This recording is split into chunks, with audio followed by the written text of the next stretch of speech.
Assalamualaikum warahmatullahi wabarakatuh.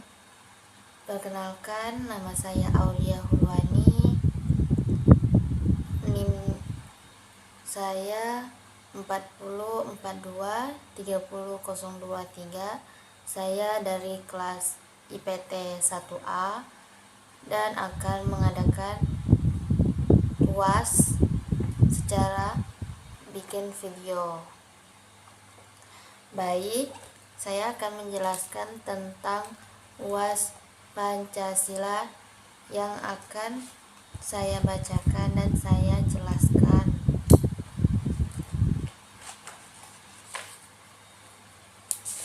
Baik, tentang sejarah Pancasila. Tentang sejarah Pancasila berawal dari kekalahan Jepang pada Perang Pasifik tahun 1945. Menyadari kekalahan sudah di depan mata, Jepang berusaha menarik simpati rakyat Indonesia dengan menjanjikan kemerdekaan dan membentuk sebuah lembaga guna mempersiapkan kemerdekaan Indonesia. Pada tanggal 29 April 1945, Dekoritsu Genbi Chosakai atau Badan Penyelidik Usaha-Usaha Persiapan Kemerdekaan Indonesia atau BPUPKI resmi dibentuk. Dalam sejarahnya, BPUPKI menjalankan sidang pertamanya secara resmi pada tanggal 29 Mei sampai 1 Juni 1945 BPUPKI ini. Sejarah Pancasila juga lahirnya berawal dari kekalahan Jepang pada Perang Pasifik, sebagaimana yang saya jelaskan yang pertama tadi. Tahun 1945, setelah melalui beberapa proses persidangan Pancasila, akhirnya dapat disahkan pada sidang PPKI tanggal 18 Agustus 1945. Sebelum tanggal 17 Agustus. Seperti diketahui, alasan mengapa 1 Juni diperingati sebagai hari lahir Pancasila, yaitu karena berdasarkan tanggal pertama kalinya Pancasila sebagai negara diperkenalkan oleh Soekarno dalam sidang BPUPKI pada 1 Juni 1945. Pancasila berasal dari dua kata, yaitu Sankerta, yaitu panca, berarti 5, dan sila berarti prinsip atau asas. Fungsi Pancasila sebagai kaidah negara yang fundamental atau mendasar, sehingga sifatnya tetap, kuat, dan tidak mendapat diubah oleh siapapun. Sebagai perekat dan pemersatu bagi bangsa Indonesia yang beragam suku, bahasa, agama, dan budaya. Dalam kelahiran Pancasila ada 4 masa, yaitu masa sejarah awal, masa kerajaan Nusantara, dan masa penjajahan, dan masa kebangkitan nasional. Baik, lanjut penjelasan tentang filosofis gotong royong serta pandangan ketika berperan sebagai masyarakat atau mahasiswa, yakni dengan menyatakan apa yang dipahami sebagai solidaritas dan kesatuan, maka diangkat dan dikembangkan menjadi pandangan hidup bangsa Indonesia. Siapa sih yang tidak tahu gotong royong kan? Contohnya, kehidupan sehari-hari dengan saling menjaga toleransi antar individu dan kelompok, saling menjaga kerukunan umat beragama, taat dan patuh akan peraturan yang telah ditetapkan, serta mengakui persamaan derajat dan bersikap adil tanpa pandang bulu. Berarti tidak ada yang dia kaya, dia miskin, yang kaya aja yang diterima. Tidak ada seperti itu. Ada juga contohnya dengan yang saya sebutkan yang tadi. 1. Kerja bakti. 2. Menanam pohon bersama. 3. Membersihkan lingkungan. Arti filosofis adalah pengetahuan dan penyelidikan dengan akal budi mengenai hakikat segala yang ada, sebab, asal, dan hukumnya. Filosofis gotong royong adalah ungkapan yang menyatakan saling membantu dan sudah menjadi kebiasaan dalam kehidupan masyarakat Indonesia. Sudah lama ya gotong royong itu, teman-teman. Baik, lanjut. Penjelasan tentang filsafat Pancasila adalah sebuah konsep pemikiran filosofis yang berfokus pada nilai-nilai dasar yang menjadi landasan dan panduan dalam kehidupan berbangsa dan bernegara di Indonesia. Filsafat Pancasila, filsafat negara yang lahir sebagai cita-cita berawal seluruh bangsa Indonesia.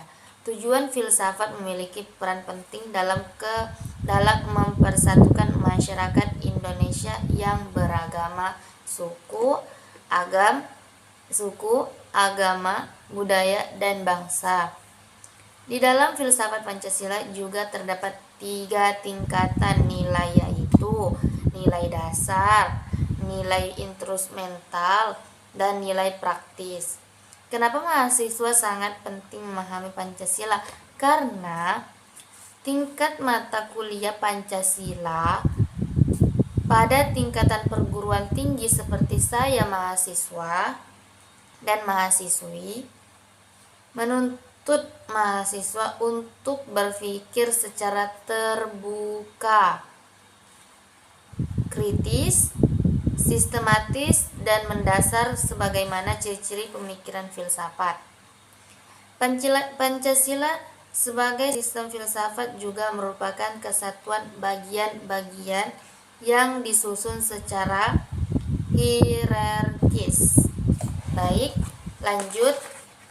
Penjelasan tentang ideologi Pancasila. Ideologi Pancasila adalah suatu pandangan hidup atau sistem nilai dasar yang menjadi landasan bagi negara dan seluruh bangsa Indonesia. Ideologi Pancasila juga merupakan nilai-nilai luhur budaya dan religius bangsa Indonesia. Ciri-cirinya ada 8 ya. Pertama, berlandasan ketuhanan yang Maha Esa.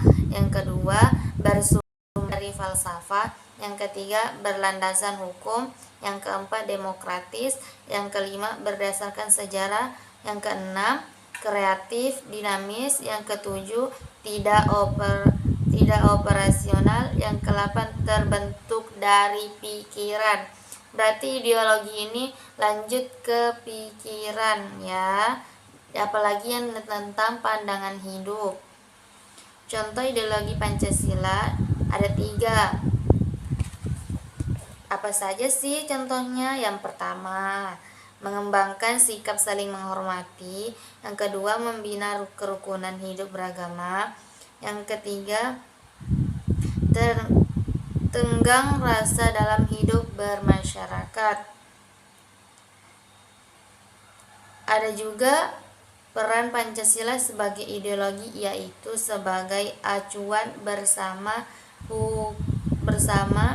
dalam memecahkan perbedaan serta pertentangan politik di antara golongan dan kekuatan politik yang ada. Baik, lanjut. Materi yang terakhir, rasionalitas atau teori praktis.